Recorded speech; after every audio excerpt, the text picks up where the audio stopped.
Muy buenos días. Tenemos un invitado de lujo para esta sección. José Hernández Peguero, ex fiscal del Distrito Nacional, ex juez del Tribunal Superior Electoral y actualmente delegado técnico del Partido de la Liberación Dominicana ante la Junta Central Electoral. Buenos días, doctor. Muy buenos días. Muchas gracias por la invitación. Estamos acá para poder conversar sobre los temas importantes. Le hemos visto desde hace unas horas, para llamarlo así, siendo la cabeza del discurso de llevar al Tribunal Constitucional el proyecto, o digamos ya a estas alturas ley de partidos, pero hay que llamarle proyecto hasta que el presidente no la promulgue. La ley de partidos que el país mucho ha esperado para tener. ¿Cómo considerar que este es el momento perfecto para impugnarla? ¿Así lo ven? Bueno, la advertencia se había hecho desde hace ya bastante tiempo sobre la inconstitucionalidad de la ley. No es dotar al país de un instrumento cualquiera. Se esperaba mucho más. Pero bueno, hay una realidad. Me imagino que en el día de hoy, o más tardar mañana, ya el presidente de la República votará la ley y a partir de ahí comienzan las implicaciones de su ejecución. Nosotros mantenemos la misma posición inicial. Establecer la posibilidad de unas primarias abiertas es establecer la inconstitucionalidad de esa disposición.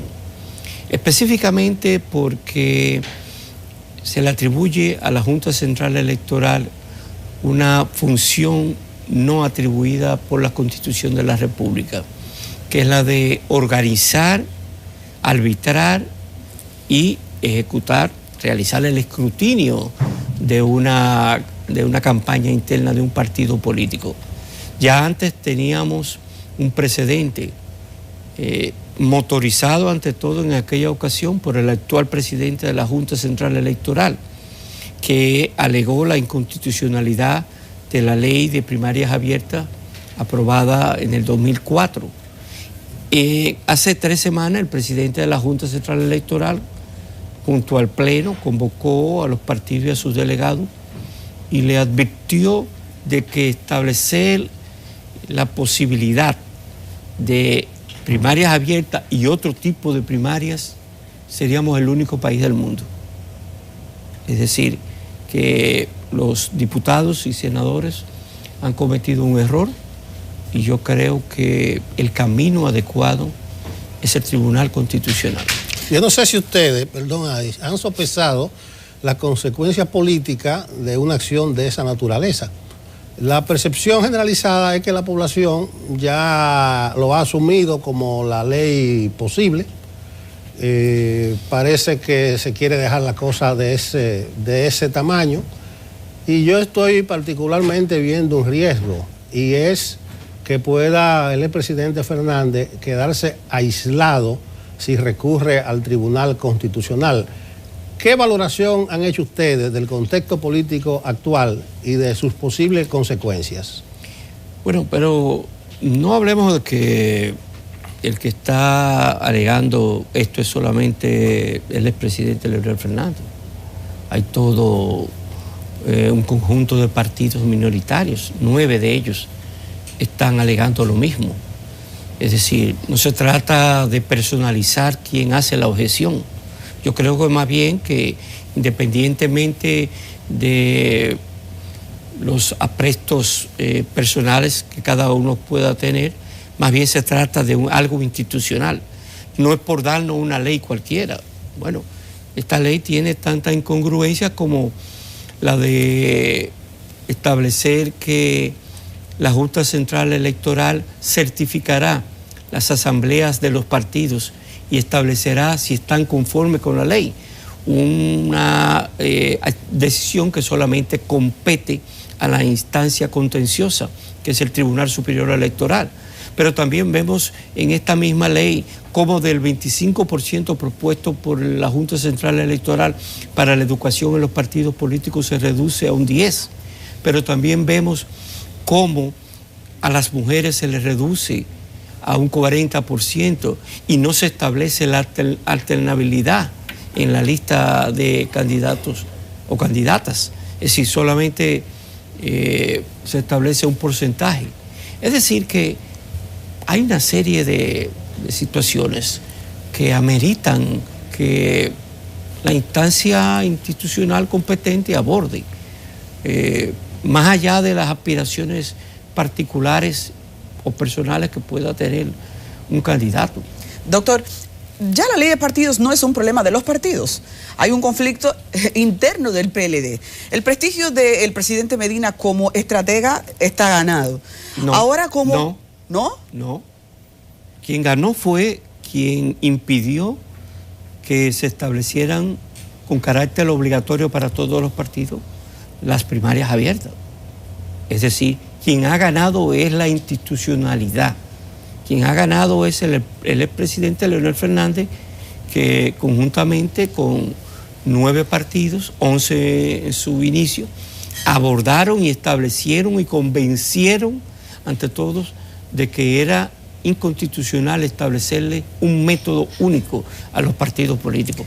Entonces no entiendo de dónde que ustedes dicen, usted dice que ganó el presidente. No digo que, bueno, los hechos ahí hablan, en su grupo, sí. El grupo que logró que siguiera la propuesta que le encabeza. Entonces mi pregunta es, con la reacción del sector de Leonel, ¿no se radicaliza la división del PLD y Leonel se distancia de tener una candidatura? Bueno, mire, la política se nutre de realidades y es evidente de que el gobierno actual no está en sus mejores momentos. Para nosotros, todos los PLDistas, es de mucho pesar esto, pero no lo tiene la culpa Leonel Fernández, lo tienen las ejecutorias de este gobierno. Si este gobierno quiere seguir ahondando diferencias y no unificándose por lo menos a lo interno, es evidente que el culpable serán ellos. Nosotros vamos a mantenernos en el partido, evidentemente. Una imposición de una reelección necesariamente tendría que analizarse y esperemos que ojalá no suceda. De todas maneras, por el momento, quienes hemos ganado somos nosotros, que hemos establecido en un principio que las primarias abiertas no serán obligatorias para todos los partidos. Pero en ese mismo sentido, y excúsenme, es que las contradicciones, yo creo que rayan en la ignorancia en estos legisladores. Permitir unas primarias abiertas, es decir, una opción, que es una cúpula de un partido, es desconocer las características de este proceso interno. Para que las primarias abiertas sean exitosas, digámoslo así, o sean posibles realizar, tienen que ser obligatorias para todos los partidos. De lo contrario no es posible, porque establezcamos que el PLD la acoge, pero que el PRM no la acoge porque la mayoría en ese partido está liderada por su ex candidato presidencial. Establezcamos entonces que el PLD va a unas elecciones primarias abiertas. Los que no son PLDistas ni simpatizantes van a influir y van a escoger los candidatos del PLD, que no serán los mejores para competir. Entonces, esa advertencia fue hecha ya en el 2005 por nuestra Suprema Corte de Justicia. Por eso hay que decirle a los diputados y senadores que al parecer le hace falta analizar directamente las características de ese sistema que ellos han dejado la posibilidad de que sea escogido por las cúpulas partidarias. Se está manejando el criterio de que si recurren la ley ante el Constitucional tendría efecto suspensivo sobre la misma. ¿Eso es así? Habría que demandarla, sin requerirla expresamente. ¿Y se suspende su aplicación? No, hasta tanto el Tribunal Constitucional no lo decida. Es decir, se puede hacer, pero evidentemente el Tribunal Constitucional tiene que establecerlo. Como jurista entonces, sí. Me gustaría escuchar cuál es la proyección que usted le hace a esta impugnación. Bueno, ante todo, son muchas las personas e instituciones que se han acercado a nosotros como conocedores del tema y nos han pedido ayuda. Del presidente Leonel Fernández dudo que pueda partir un cuestionamiento de este tipo.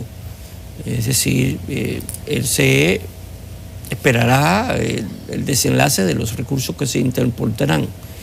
Evidentemente ha sido la voz clarificadora de este asunto. En mi primera pregunta yo advertía sobre un posible aislamiento del expresidente Fernández y usted dijo que está acompañado, pero solamente mencionó a 9 partidos minoritarios que sacaron el 0,00.5% de la votación. Eso es casi estar solo. No creo, no. El expresidente Fernández, yo creo que en las encuestas está puntero en todas las preferencias. Y tal y como él dijo, no le teme. El pueblo dominicano lo ha escogido en 3 veces con más del 50%. No hay por qué temerle. Yo creo, y yo se lo digo porque estoy liderando un movimiento externo de no militantes del partido, que hay un entusiasmo y que el compromiso es poder ayudar al gobierno a que termine, a que concluya su mandato el presidente Medina con los mejores niveles de popularidad, porque eso nos va a favorecer. Usted tiene un prestigio de saber mucho de derecho porque en la práctica ya tiene la experiencia suficiente. Gracias. Hasta ahora, la parte que hemos abordado es lo que confiere un conflicto al PLD. El resto, el contenido de la ley de partidos, ¿le satisface? ¿Lo aprueba? ¿La ve bien? ¿Cuál es su criterio sobre lo que el país está recibiendo? Bueno, mire, yo he analizado ante todo a partir de la propuesta de la Junta Central Electoral, la aprobación que se hizo en el Senado y la nueva aprobación ahora de la Cámara de Diputados que fue refrendada por los senadores. Hay cuestiones que son importantes. El dotar al país de una reglamentación en esta materia es un gran paso. Evidentemente hubiésemos querido algo mejor, algo que en su totalidad fuese constitucional, lo primero. Lo segundo, en aspectos tan importantes como las elecciones internas de los partidos, yo creo que se ha cometido un gran error en establecerle la organización a la Junta Central Electoral. La realidad es que los partidos en constantes conflictos por las posiciones dirigenciales a lo interno y por los cargos se han ido perdiendo la posibilidad de que exista un árbitro. Pero yo no creo justo y conveniente para la Junta Central Electoral asumir las críticas y las objeciones que resultarán de la escogencia interna de los candidatos. Les muestro un ejemplo. Cuando los partidos políticos para las elecciones del 2016 inscribieron los candidatos en las juntas electorales municipales y en la Junta Central Electoral, el Tribunal Superior Electoral fue apoderado de 600 impugnaciones a esos casos, a esas candidaturas inscritas por los partidos políticos, de dirigentes, de aspirantes. Eso va a suceder ahora, pero la culpa se la van a echar al árbitro, a quien organizó esas elecciones internas. Es por eso que en todo el continente la tendencia es a mantener indemne a la Junta Central Electoral de los conflictos internos. Más bien, tal y como estaba, que pueda certificar, que pueda autentificar lo ocurrido allí como testigo, no como parte. Porque sucede algo, una balacera, un conflicto, un botellazo, es la Junta que está organizando. Entonces, yo hubiese querido eso, lo primero. Hubiese querido que hubiésemos dado el gran salto a la paridad electoral. Hubiese querido también que hubiésemos dado un gran salto, como otros países, a la supervisión del financiamiento, no tan solo en la precampaña, porque la ley electoral, la nueva ley de partidos políticos tiene un vacío. No sabemos si ¿A qué es se que la refiere ley, cuando dijo la paridad electoral? a que el 50%, como las mujeres son el 50%, garanticemos que el 50% de los candidatos electos sean mujeres. Okay. Eso no va a suceder ahora. Pero también hubiese abogado por la transparencia, evitar el financiamiento ilícito. Ciertamente se ha dado un gran paso. No queda evitado. En el contexto que tendremos ahora, se filtran. A la Junta No le hay han un colador. encargado de tantas cosas que yo dudo que pueda hacerla en tan poco tiempo y con el calendario a que está sometido por esa ley. En el sentido de la campaña electoral comienza en agosto y termina en octubre del año antes.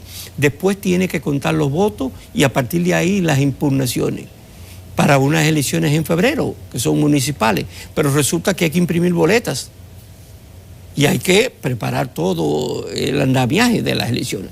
Entonces, ¿posible una ley? No hemos dado una ley que una mayoría ha querido imponer, pero una ley que se aleja de lo que este país ha esperado durante tantos años.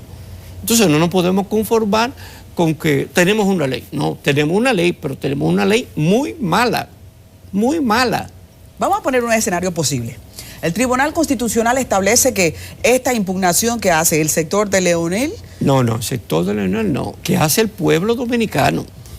Ok, ¿Por qué Leonel vamos a ver, Fernández? el pueblo dominicano representado en el sector de Leonel. No, tampoco. El pueblo dominicano y entre ellos el expresidente Leonel Fernández, que ha denunciado la inconstitucionalidad. Ok, entonces vamos a poner este escenario posible. El Tribunal Constitucional establece que esa impugnación hace que la ley sea suspensiva. ¿Ustedes están dispuestos a pagar el precio de que nos quedemos sin ley? No, pero debo advertirle que las impugnaciones no serán a todas las disposiciones. Serán... Solo sería suspensivo ese artículo o ese fragmento. Referente a que una cúpula de dirigentes sea el que imponga el método de elección de los candidatos. Es decir, ¿de qué democracia y transparencia estamos hablando? El resto del contenido sería... Evidentemente, hay se convertiría en ley de inmediato. Sí, que son objetables. Por ejemplo, lo que yo le establezco de conferirle esa facultad en el artículo 9 de la ley a la Junta Central Electoral de establecer en un sello que es válida de acuerdo a la ley, una asamblea. Eso no compete a ellos. Pero en otro aspecto, antes de que usted, para yo hacer esta referencia a algo, una inconstitucionalidad, y es la de establecer la renuncia ipso facto de los militantes que manifiesten preferencia por otras candidaturas o que participen en actividades. Oiga, ya eso el Tribunal Superior Electoral estableció que es inconstitucional. Lo conocimos en ocasión de un conflicto interno del Partido Reformista Social Cristiano, que lo tenía en sus estatutos.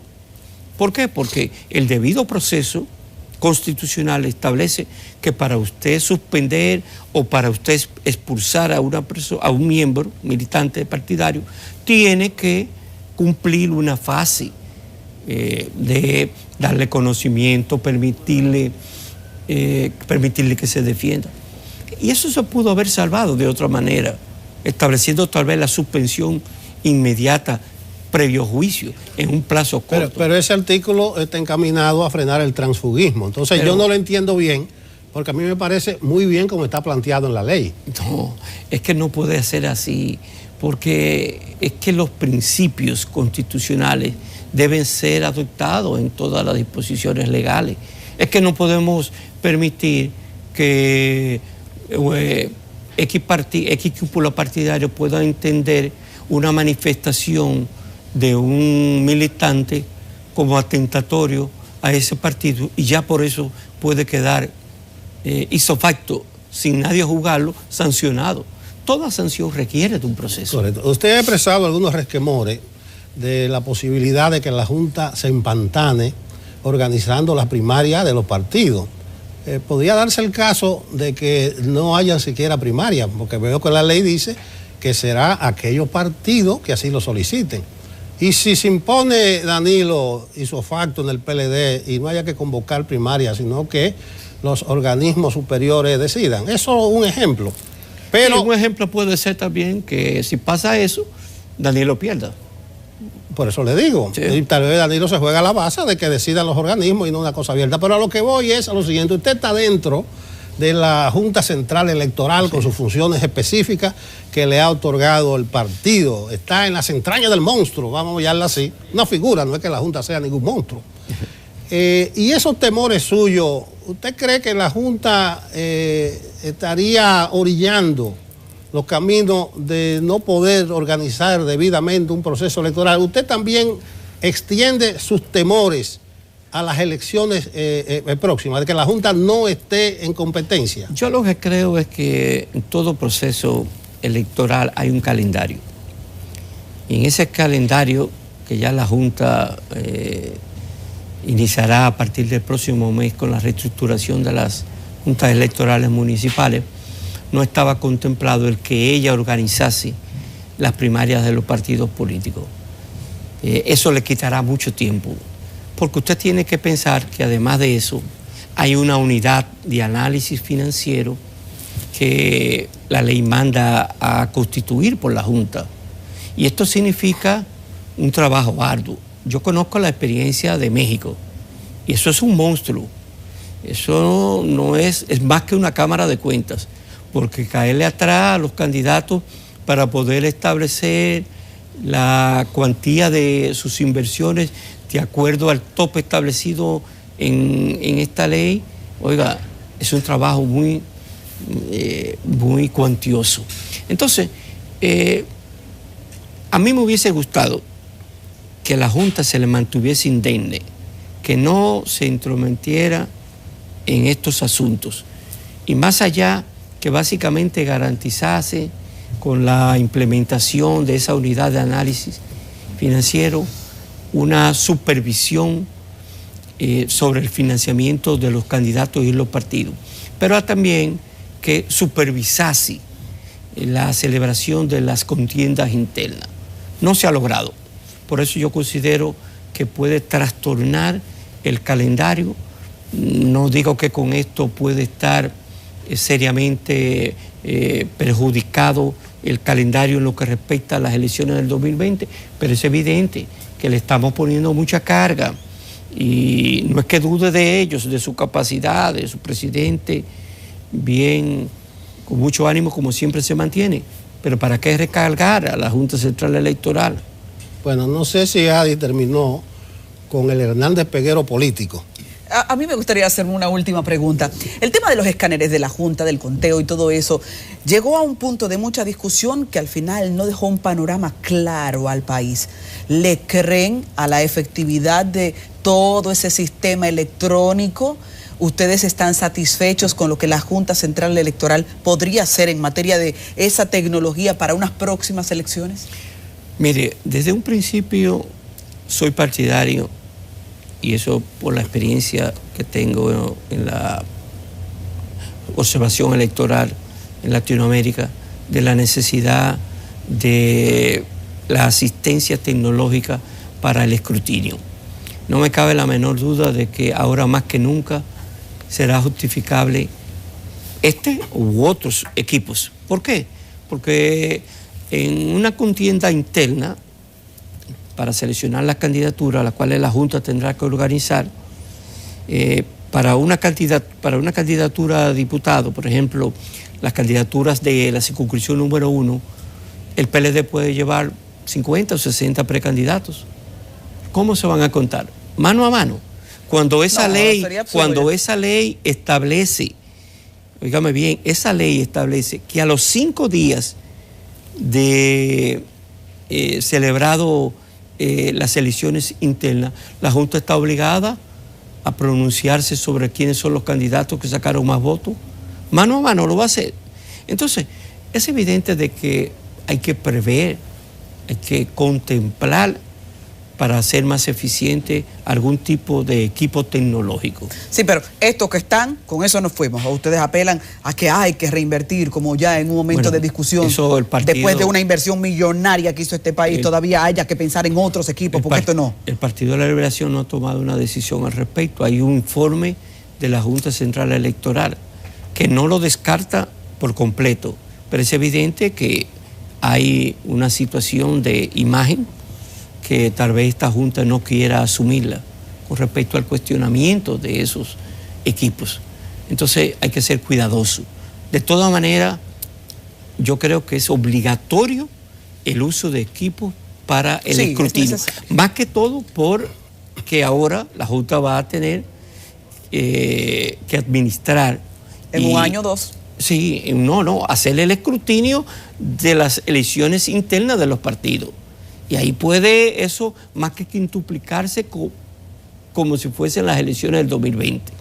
Entonces estamos ante grandes retos. Pero antes de concluir, aquí estamos hablando de dificultades entre los liderazgos en el PLD. Como PLDista, mi temor es la escogencia de los 4,000 y tantos de candidatos que nosotros vamos a tener que llevar como partido. Mientras sigamos en esta confrontación, no podremos visualizar con objetividad que la quinta repostulación partidaria requiere candidatos muy diferentes a los que están en la palestra para poder satisfacer al electorado. Mientras estemos en este dimes y diretes por estas pequeñas cosas y hablando de reelección sin saber el impacto negativo que eso tiene en la imagen del presidente de la República específicamente y el impacto financiero y económico también, que cómo repercute, entonces estamos perdiendo el tiempo dentro del PLD. Sí, en la introducción de esta entrevista yo decía que teníamos a un invitado de lujo y eso no fue fortuito porque hemos discurrido un tanto sobre la política, pero Hernández Peguero es un jurista, un jurisconsulto, podría decirte, muy conocido y destacado en esta sociedad. Es probable que no tengamos tiempo de hablar sobre tu más reciente libro, pero se ha batido en las últimas semanas algunas observaciones que tú has hecho, que has tachado de inconstitucionales, unas modificaciones de la Cámara de Diputados a algunos aspectos del Código Civil, y es respecto a la filiación. Sí. Tú has defendido el derecho fundamental de toda persona a conocer la identidad del padre y la madre. ¿Por qué tú has sido como tan categórico en un aspecto que la población como que no entiende bien de qué es lo que se está hablando? Bueno, en el 2002 me correspondió ser candidato a diputado del Partido de la Liberación Dominicana a la circunscripción número 1 y escogí el lema como lema legislar por la familia. Allí, conocedor de las experiencias internacionales sobre esta problemática, propuse esta ley. Pero ahora, ya hace 3 años, formalmente apoderé a la Cámara, a los senadores, de un proyecto de ley que se llama de paternidad responsable. Y también fue depositado en la presidencia de la Cámara de Diputados. Pero los legisladores no le han puesto caso. Resulta que el 88% de las madres dominicanas son solteras. ¿Qué ocurre con eso? Que el registro paterno, es decir, la filiación paterna ante la oficialía del Estado Civil, tiene que ser obligatoriamente satisfecha con la presentación física, la presencia física del padre, aceptando que ese es su hijo. Más de un 50% de los niños dominicanos de madres solteras quedan sin registro paterno. Por eso usted ve muchas personas que tienen solamente un solo apellido. Pero ¿qué ocurre? No hay problema de tan solo tener un solo apellido. El problema es el incumplimiento de las obligaciones paternas que se derivan por el no registro de la filiación paterna. Entonces yo propuse, basado en una experiencia que hay en Latinoamérica, en más de 10 países, este proyecto, en donde, en primer lugar, por ser es un derecho fundamental, no debe estar esto, ser facultativo de la madre, si la madre quiere o no. Es obligatorio de que ese derecho fundamental del niño o de la niña sea ejercido ante la ausencia de la madre por una autoridad. No puede eso quedar, yo quiero o no quiero. No, eso tiene que una autoridad. Y para eso entonces nosotros establecimos que el fiscalizador ante el juez de paz debe procurar la garantía de que ese derecho fundamental sea ejercido con un procedimiento sencillo. El acta de nacimiento por la madre se levanta y va donde va la oficialía del Estado Civil, ¿verdad? Y el oficial del Estado Civil advierte a la madre que diga quién ella considera que es el padre. Y a partir de ahí se inicia el procedimiento judicial. Al final de cuentas tendremos... Cada caso tendría un procedimiento judicial. Un procedimiento, y debe hacerse así. Si tenemos 150.000 nacimientos, un poco más, anuales, establezcamos que 130.000 no tienen padres registrados, es decir, no tienen de manera inmediata el padre, porque al no estar casado no se presume la paternidad. Hay que identificarla biológicamente, científicamente. Resulta que de esos 130.000, 65.000 van y acuden voluntariamente, pero quedan 65.000 personas, 65.000 niños que no tienen padre declarado. Y entonces, además del impacto psicológico que eso causa al niño o la niña, porque su papá no lo declaró, están los aspectos económicos, los de la guarda, los de la herencia. Entonces, ese procedimiento sencillo. Llegó un momento que nos vimos muy cerca ya de que eso comenzara a debatirse como ley y recuerdo que usted fue convidado a presentarse en el Congreso y a los diputados plantearle la ley. ¿Qué pasó? ¿Dónde se estancó? Está todo en punto muerto. Ojalá pueda eso. Doctor Hernández Peguero, usted es un demócrata a carta cabal, pero el tiempo es un tirano. Le queremos agradecer su presencia aquí en Enfoque Matinal. Ha sido muy gratificante, muy orientadoras sus sugerencias. Esperamos vernos por aquí en una próxima ocasión. Un placer. Bueno, continuamos con Enfoque Matinal.